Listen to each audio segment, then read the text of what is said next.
Subscribe कीजिए बिन Nasir network को और हमारी फैमिली का हिस्सा बनिए। हवस परस्त औरत और मदरसे के तालिब इल्म की कहानी।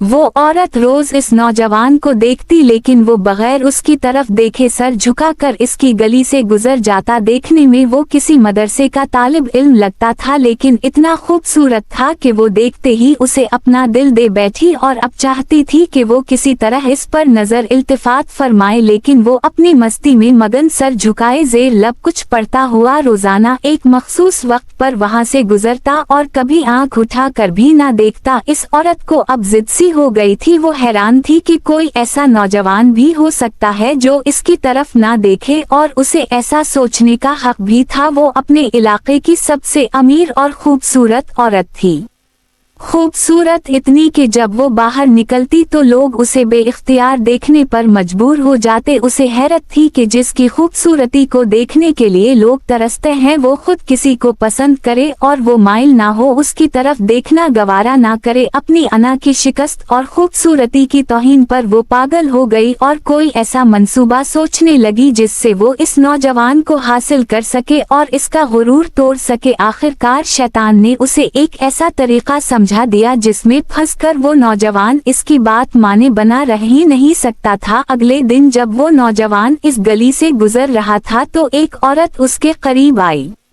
और कहने लगी, बेटा मेरी मालिकन तुम्हें बल्ला रही है। नौजवान ने कहा कि अम्मा जी आपकी मालिकन को मुझसे क्या काम है। इस औरत ने कहा कि बेटा उसने तुमसे कोई मसला पूछना है, वो मजबूर है, खुद बाहर नहीं आ सकती। नौजवान इस औरत के साथ चला गया। इसके वहम वाव गुमान में भी नहीं था कि जो औरत उसे बल्ला रही है उसका मंसूबा क्या है, वो क्या चाहती है। वो तो अपनी फितरती सादा दिली की वजह से उसकी मदद करने के लिए चला गया। इसके जहन में था कि शायद कोई बूढ़ी औरत है जो अपनी किसी मजदूरी की वजह से बाहर आने से कासिर है। नौकरानी ने उसे कमरे में बिठाया और इंतजार करने का कहकर चली गई। थोड़ी देर बाद कमरे में वही औरत दाखिल हुई।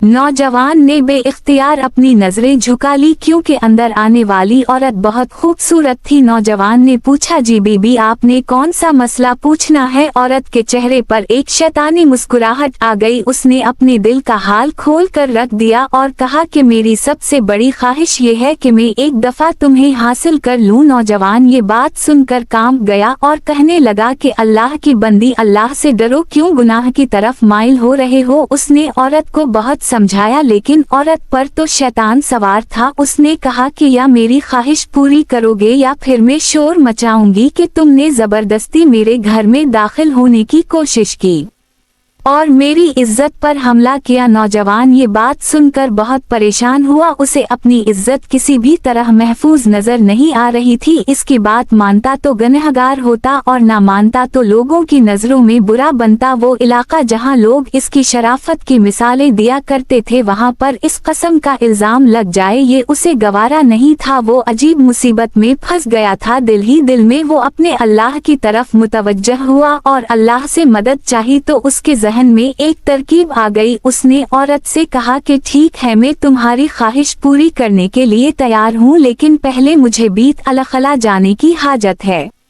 औरत ने उसे बीत अलखला का बता दिया। इस नौजवान ने अंदर जाकर ढेर सारी गुलाजत अपने जिस्म पर मिली और बाहर आ गया। औरत उसे देखते ही चला उठी कि ये तुमने क्या किया जालिम, मुझ जैसी नफीस तबीयत वाली के सामने इतनी गंदी हालत में उगए, दफा हो जाओ, निकल जाओ मेरे घर से। नौजवान फौरा इसके घर से निकल गया और करीब ही एक नहर पर अपने आप को और अपने कपड़ों को अच्छी तरह पाक किया और अल्लाह का शुक्र अदा करता हुआ वापस मदरसे चला गया। नमाज के बाद जब वो सबक में बैठा तो थोड़ी देर बाद उस्ताद ने कहा कि आज तो बहुत प्यारी खुशबू आ रही है, किस तालिब इल्म में खुशबू लगाई है। वो नौजवान समझ गया कि इसके जिस्म से अभी बदबू नहीं गई और उस्ताद जी तंजानिया कह रहे हैं। वो अपने आप में सिमट गया और इसकी आंखों में आंसू हो गए। थोड़ी देर बाद उस्ताद जी ने फिर पूछा कि ये खुशबू किसने लगाई है, लेकिन वो खामोश रहा। आखिर उस्ताद ने सबको एक एक करके बुलाया और खुशबू सूंघाने लगा। इस नौजवान की बारी आई तो वो भी सर झुकाकर उस्ताद के सामने खड़ा हो गया। उस्ताद ने इसके कपड़ों को सूंघा तो वो खुशबू इसके कपड़ों से आ रही थी। उस्ताद ने कहा कि तुम बता क्यों नहीं रहे।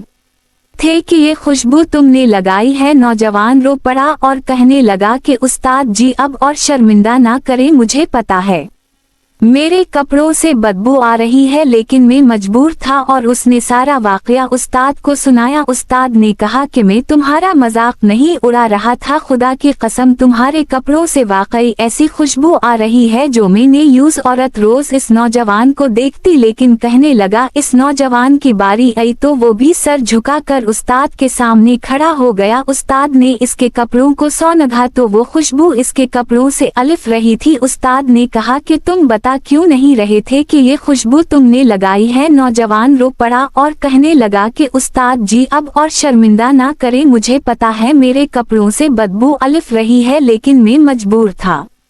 और उसने सारा वाकया उस्ताद को सुनाया। उस्ताद ने कहा वाकई ऐसी खुशबू आ रही है जो मैंने आज से पहले कभी नहीं सूंघी, और यकीना ये अल्लाह की तरफ से है कि तुमने अपने आप को गुनाह से बचाने के लिए अपने आप को गंदगी लगाना पसंद कर लिया, लेकिन अल्लाह ने उसी गंदगी को एक ऐसी खुशबू में बदल दिया जो कि इस दुनिया की नहीं लगती। कहते हैं कि इस नौजवान के इन कपड़ों से हमेशा ही वो खुशबू आती रहती है।